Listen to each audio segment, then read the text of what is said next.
படத்துல தனுஷ் வாழ்ந்திருக்கான் மனுஷன். இந்த படத்தில் தனுஷுக்கு நிச்சயமா தேசிய விருது கிடைக்கும்.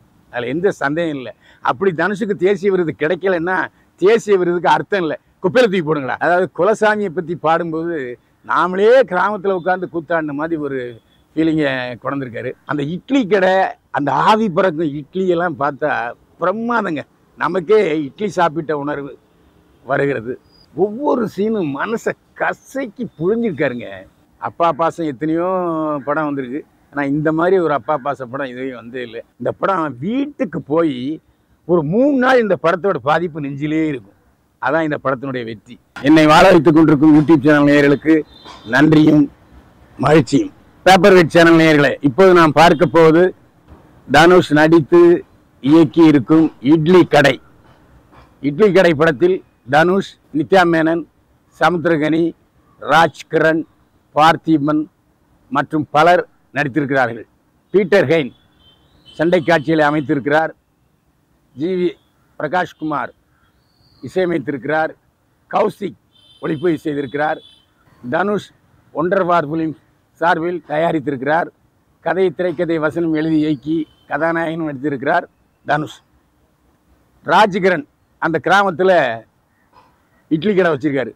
இட்லி கடைன்னா அவரே ஆட்டி மாவாட்டி அவரே சட்னி சாம்பார் செய்து மக்களுக்கு கொடுக்குறாரு. அருமையான இட்லி. அந்த இட்லி கடை அந்த டிஸ்ட்ரிக்ட் பூரா, மாவட்டம் பூரா புகழ் பெற்றது. காலையில் 3 மணிக்கு எழுந்திருப்பார் மனுஷன் ராஜ்கிரண். அந்த தேவையான சாமான்களை தூக்கிட்டு நடப்பார். அந்த டீ கடையை க்ளீன் பண்ணுவார், இட்லி அவிப்பார்.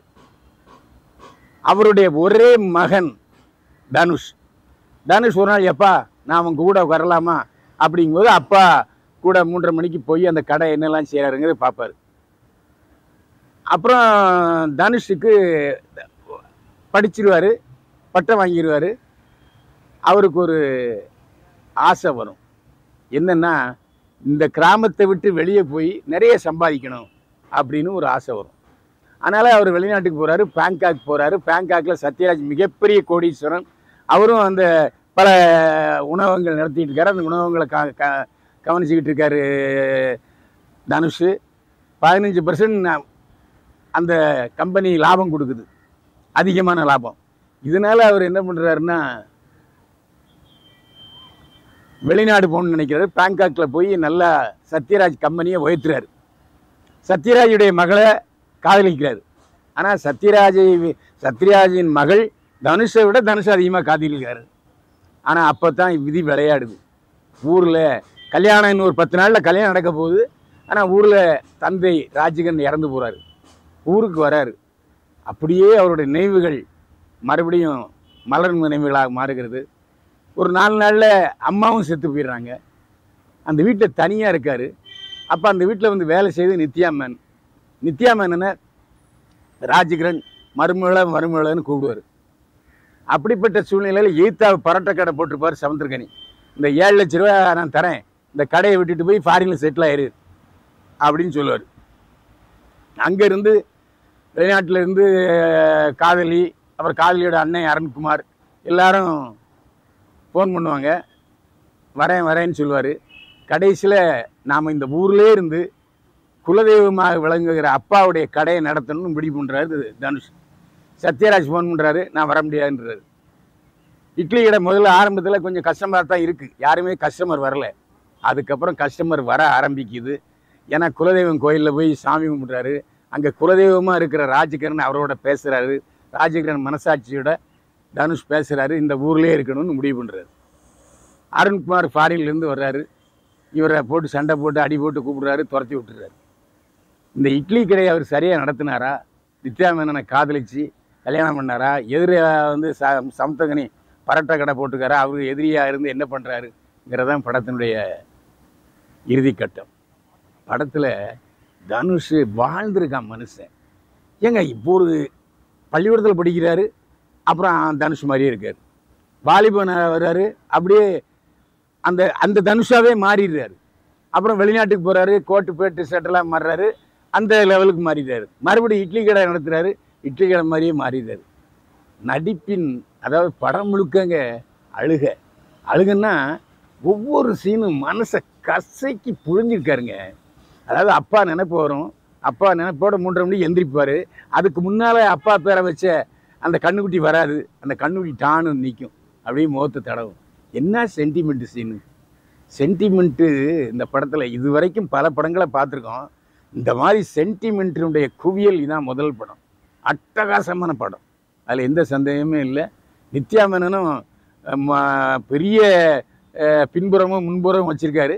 ஆனால் நடிப்பில் அதை விட பெரிய புறமாக இருக்கார், நல்லா நடிச்சிருக்காரு, ரொம்ப அருமையாக நடிச்சிருக்காரு. சவாலாக இருக்கார், தனுஷுக்கு சவாலாக நடித்திருக்கிறார் நித்யா மேனன். அந்த இட்லி கடை, அந்த ஆவி பறக்கும் இட்லியெல்லாம் பார்த்தா பிரமாதங்க. நமக்கே இட்லி சாப்பிட்ட உணர்வு வருகிறது.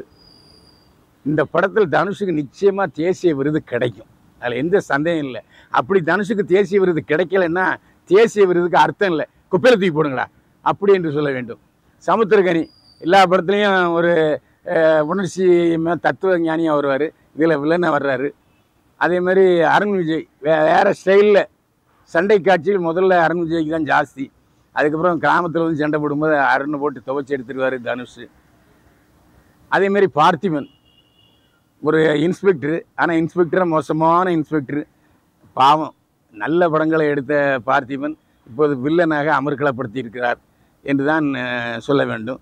சத்யராஜ் ரொம்ப டீசெண்டாக நரைச்ச முடியோட ஃபாரின் முதலாளியாக வர்றாரு. அவருடைய மனைவி, அவருடைய மகள் ஷாலினி பாண்டே கொஞ்ச நேரம் வர்றாரு. ஆனால் ஷாலினி பாண்டேக்கும் தனுஷுக்கும் வந்து லவ் டிவேட்லாம் கிடையாது.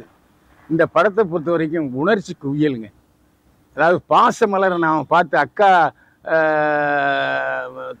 அண்ணன் தம்பி பாசம், அண்ணன் தங்கச்சி பாசத்தை பார்த்து அழுதமில்ல, அதே மாதிரில அப்பா மகன் பாசம். எந்த சூழ்நிலையும் குலசாமியை விட்டுறக்கூடாது. குலசாமின்னா வேறு யாரும் இல்லை, நம்ம அப்பையும் தாத்தையும் முப்பாட்டம் தான் நம்ம குலசாமி. குலசாமியோட நினைவு நம்ம கிராமத்தை விட்டு வரக்கூடாது. நம்ம கிராமத்தில் நம்ம நினைவுகள் இருக்கணும், கிராமத்துக்கு நம்ம முன்னேற வைக்கணும். எவ்வளோதான் படித்தாலும் கிராமங்களில் தான் இருக்கிறது இந்தியான்னு சொன்னார் பாருங்கள். அதேமாதிரி அகிம்சை, காந்தி தத்துவம் அதெல்லாம் வரலாங்க. அகிம்சை மேக்சிமம் போனால் கடைசியில் வன்முறையில் தான் ஈடுபடணுங்கிறதையும் படத்தில் சொல்லியிருக்காரு. அருமையான வசனங்கள். அதாவது பல இடங்களில் தனுஷ் வசனம் பேசாமே அந்த லுக்கிலே நம்ம பாவத்தை கொட்டிக்கிறார், பிரமாதப்படுத்தியிருக்கார் தனுஷ். அதே மாதிரி இந்த படத்தினுடைய ஒளிப்பதிவாளர் கௌஷிக், அது பேங்காக்காக இருந்தாலும் சரி, இட்லி கடையாக இருந்தாலும் சரி, பிரமாதமான ஒளிப்பதிவு, நேர்த்தியான ஒளிப்பதிவு. நம்ம அந்த கதையோட மிங்கிள் பண்ண வைக்கிறாரு கௌஷிக் ஒளிப்பதிவு, அதுக்காக பாராட்டு. அதுமாதிரி ஜிவி பிரகாஷ்குமார் பாட்டு பிரமாதமாக இருக்குங்க.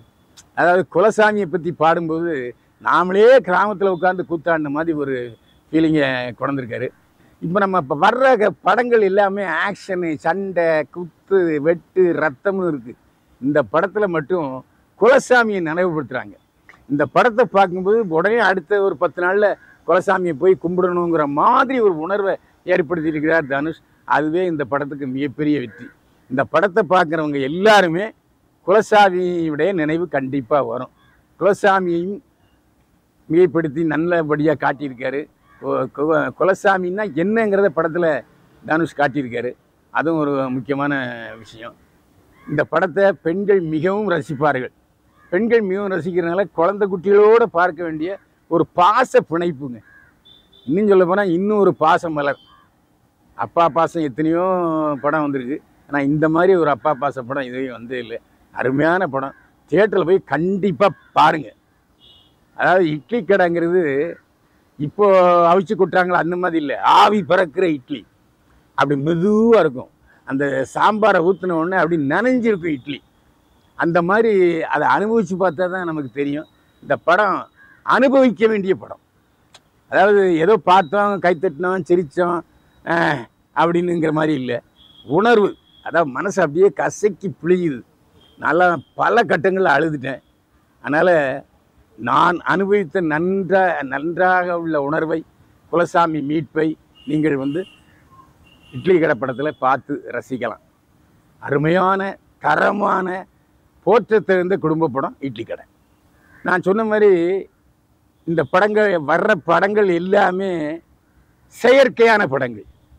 அதாவது மனசை தொடாது. அப்படி பார்த்தோமா அப்படின்னு போயிடும். இந்த படம் வீட்டுக்கு போய் ஒரு 3 நாள் இந்த படத்தோட பாதிப்பு நெஞ்சிலே இருக்கும். அதான் இந்த படத்தினுடைய வெற்றி. நான் சொன்னதை நிச்சயமாக நீங்கள் படத்தை பார்த்து அனுபவிங்க. அனுபவிச்சதுக்கப்புறம் நான் உண்மையாக இல்லைங்கிறத கமெண்ட் பாக்ஸில் சொல்லுங்கள். மீண்டும் சந்திப்போம். வாழ்க வளமுடன்.